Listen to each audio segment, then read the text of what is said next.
Hello, my name is Rick Passek, the Fly Fish Fanatic. Welcome to my bench. Today we're going to be tying a fairly simple pattern. This actually was developed by Gary Hankey here out of Alberta, out of Edmonton, Alberta. It's in the Zemperfly catalog under the microglint category. If you go to the microglint and click on that in the Zemperfly catalog, the recipe's there. But it'll be posted here in the description as well. So that's what we're tying. It's called the Alberta Boatman.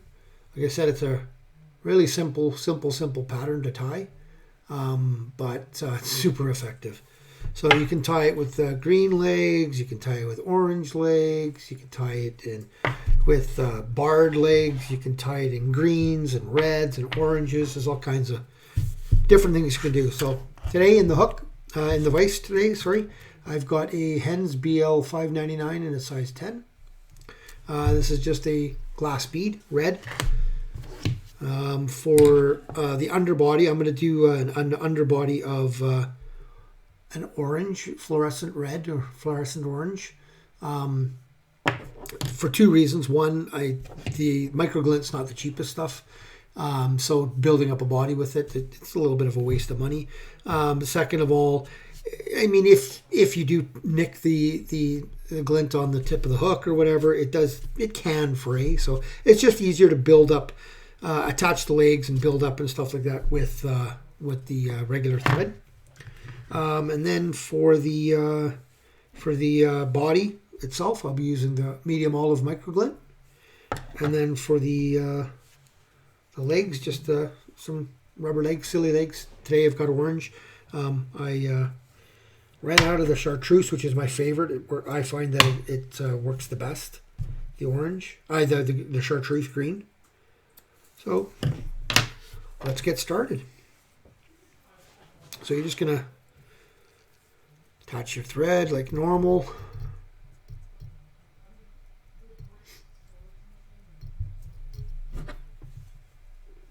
Cut off your excess.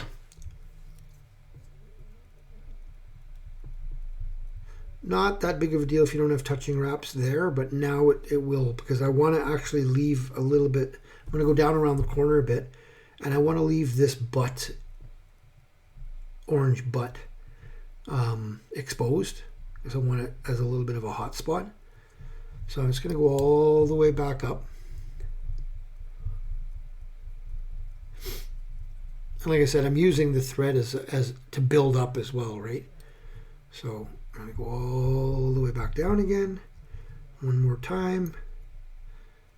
Touching wraps right to there. And now I'm going to stop about 2/3 of the way. Right about there. Now I'm going to take my orange leg. I'm going to lay it directly on top like that. And I'm going to take a loose wrap. And then right when I get down, I'm just going to give it a bit of a cinch. Go back over again, give it a bit of a cinch. And another bit of a cinch. If you're using a GSP, nano silk, something like that, be careful there, because you can cut this stuff fairly easy. So now I'm just going to, stuff twisted on me. It's fine. Let's go up and over.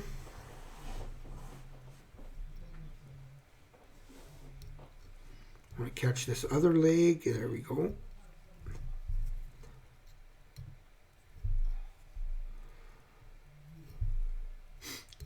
Sometimes just to get it started can be a little bit of a bugger, but it's not a big deal. And you want these legs to be facing forward.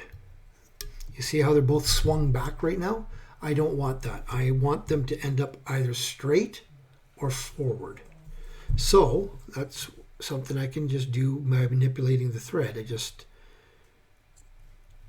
put the tension on the right part when I'm doing my figure 8 here, and I can get these things pulled forward. There we go. So that's the start of getting them pulled forward. Now I'm going to put this forward a bit like that, fold it forward, and I'm going to nip it off about there. Let's see, yeah, that's about a good length. They're the length of my legs. Each leg is about the length of my body. Okay. Now I'm just going to build up. The rest of this fly is, I'll be changing over to the glint soon, but right now I just want to build a little bit of taper to this body. So I'm not going to go every time, I'm going to go a little bit less back and forward. And you see how I keep moving this finger that's on there? I keep moving it forward. That gives me an idea of how far I've gone. So now I'll just go up to there, right? So just building a bit of a taper. And then I can go all the way back down right to the very, very end again. And back up.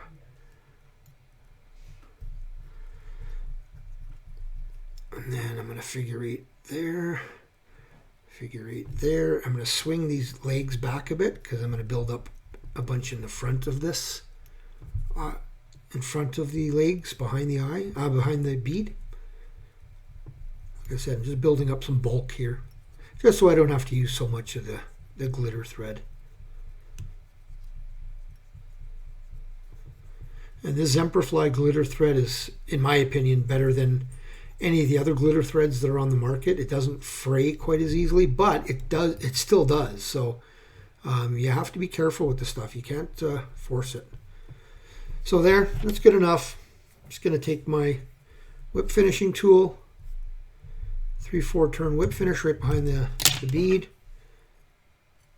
Cut that off. Now, the micro glint. This is, like I said, this is an olive green. You can tie it in a bunch of different colors. So I'm just going to go start it right behind the bead again. Nip off this little waste piece.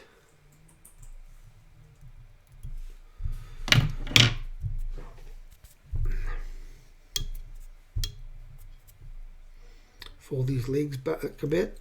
Just get that glitter thread on there really nicely. And then I'm going to go in behind. And from this point on, it's pretty well just building up that nice tapered body, right?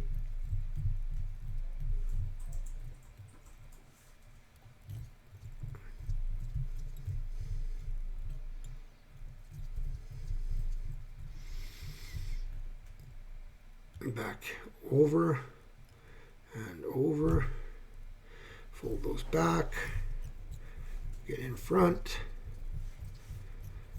build up that taper if you can right now without forcing those back, right? And if you get a little fray like that, don't pull on it because it will make a mess. Like I said, it's a simple fly to tie, but you can make a bit of a mess pretty easy if you nick the material. So one last time all the way back, and I'm actually going to go just past, right onto that orange again, and back up. And this time I'm going to just go 3/4 of the way back, and then forward. Right up against, halfway back, and forward, right up against, figure 8, fold those legs back, build up this last little bit of tapered body for the front here, and as long as the legs don't fold back on me, I think we're pretty close. I'll give it a bit of a figure 8 just to try to get those pulled forward just a little bit more. There, like that one. That's what you want. There. And then you want to build this up right up onto the that bead. So you see you've got a bit of a nice taper going on there, see? So now I'll take my whip finisher carefully, because this is the point where it can fray, and just give it a 3, 4, 5 turn whip finish, but one beside each other. And then don't pull fast there because it can fray there, and don't pull on this because it will break. So just give it a bit of a tension. I get in there and I'll just give that a nip off. So there's my pretty well my finished pattern. Now what I'm going to do is I'm going to take a little bit of my Gulf resin. It's not the thin mint, it's the next one up. Unfortunately my sticker came off, but it's the next thicker version. So I'm just going to put a little tiny dab on the top here and a little tiny dab on the bottom here. And I'll grab my little trusty little tool. I'll just give that a nice spread. The reason I want to do this is because the fish that I'm going after, I mean, I'm going after everything with this. Rainbow trout love it. Brown trout love it. Tigers love it. Really love it. The tiger trout here in Alberta. So these tigers and these browns, they've got teeth. So you want to protect this thing. So I usually put a good coat of this on. Make sure that's nicely spread. Yeah. And then I'm going to zap it with my light, and you see how fluorescent those wings and that butt section is too, right? It's kind of hard to see with the light there, but that butt section really starts glowing with the UV, and so do the wings, the legs, the paddles. So just give it a little bit of a cure. Yeah, that's good. She's cured. And then what I'll do is I'll take a little bit of the Sally Hansen's Hard as Nails. After that's done, and I'll just give it just a quick brushing with this, just as an additional. Now you can, what I'll do a lot of times is I'll tie a dozen or so up, and I'll just do the UV, and then I'll let that dry, like properly dry, and then a couple hours later I'll come back and give it another coat of the Sally Hansen. So there, that is the Alberta Boatman, and you see how the legs are up a bit, and they're flared forward. That's what you want, right? So now when this is being stripped through the water, this will push these legs, right? It'll push these legs. Every time you strip it, it'll push these legs back, right? So, but that's it. So I'll give that one a try. It's like I said, it's a very simple pattern to tie, and it is super, super effective. So tight lines. If you enjoyed this video, please hit that subscribe button and smash that notification bell and give it a thumbs up. And we'll see you in the next time video.